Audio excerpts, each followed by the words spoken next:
سال 1326 سیج آف برسا جو تقریباً 10 سالوں سے چل رہی تھی بالآخر ختم ہو گئی. شہر فتح ہو گیا اور خان یہ خبر لے کر اپنے باپ کے پاس آیا. اس کے ہاتھ میں شہر کی چابیاں تھیں، لیکن عثمان اپنی زندگی کے آخری لمحات گن رہا تھا. اور خان نے کہا، بابا ہم نے برسا فتح کر لیا ہے اور قلعے کے اندر کسی نہتے انسان کا خون نہیں بہایا. عثمان کے ہونٹوں پر فاتحانہ مسکراہٹ پھیل گئی. اس کا مشن پورا ہو گیا. لیکن مرنے سے پہلے اس نے اپنے بیٹے کو ایک ایسی وصیت ضرور کی، بلکہ ایک باپ کی بیٹے کو نصیحت ہی نہیں تھی، سمجھے آنے والی سلطنت کا آئین تھا. عثمان نے کہا، بیٹا انصاف قائم کرنا اور اسی طرح زمین کو آراستہ کرنا.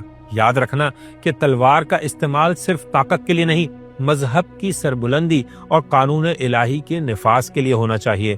جی ہاں، ایک دم کلیئر بات کہ تلوار شو آف پاور کے لیے نہیں، صرف اللہ کا نام بلند کرنے کے لیے اور اس کے قانون کو نافذ کرنے کے لیے ہی استعمال ہوگی. اس کے علاوہ تلوار کا کوئی بھی استعمال جائز نہیں. یہ کلیئرٹی آف تھاٹ تھی جس نے عثمان کا نام ہمیشہ کے لیے زندہ کر دیا. اور ہاں، عثمان نے ایک اور وصیت بھی کی. کہا کہ مجھے برسا میں دفنانا، اس جگہ جسے سلور ڈوم کہتے ہیں.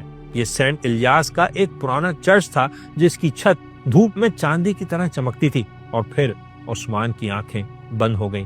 ایک خانہ بدوش دنیا کے نقشے پر ایک آزاد ریاست چھوڑ کر مرا.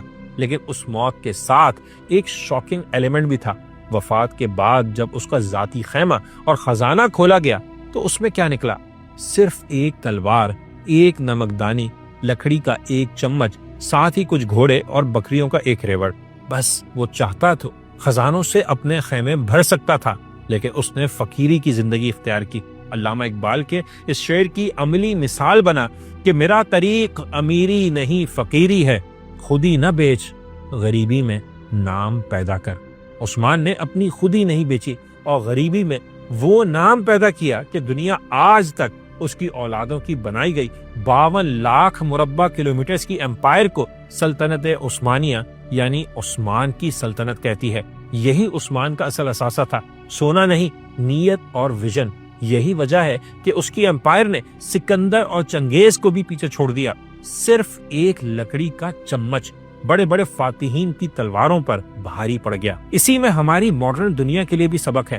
کیا نہیں ہے آج کی ماڈرن سپر پاورز کے پاس $1 ٹریلین اکانومیز، ماڈرن ٹیکنالوجی، خطرناک سے خطرناک ہتھیار، آرٹیفیشل انٹیلیجنس، لیکن پھر بھی ریاستیں اندر سے ٹوٹ رہی ہیں، معاشرے بکھر رہے ہیں اور ورلڈ آرڈر اپنی موت آپ مر رہا ہے. کیوں؟ کیونکہ سلطنتیں وال اسٹریٹ کے بینکوں یا ٹیکنالوجی سے نہیں بنتی. سلطنت صرف ایک چیز سے بنتی ہے، لیڈرز کا کریکٹر اور انصاف. آج کے حکمران آف شور اکاؤنٹس میں اربوں ڈالرز چھوڑ کے مرتے ہیں اور ان کی لیگیسی 60 سال بھی زندہ نہیں رہتی. عثمان بظاہر دنیا سے خالی ہاتھ گیا، لیکن اس کے اصول، اس کی سلطنت 600 سال تک باقی رہی اور اس کا نام قیامت تک زندہ رہے گا.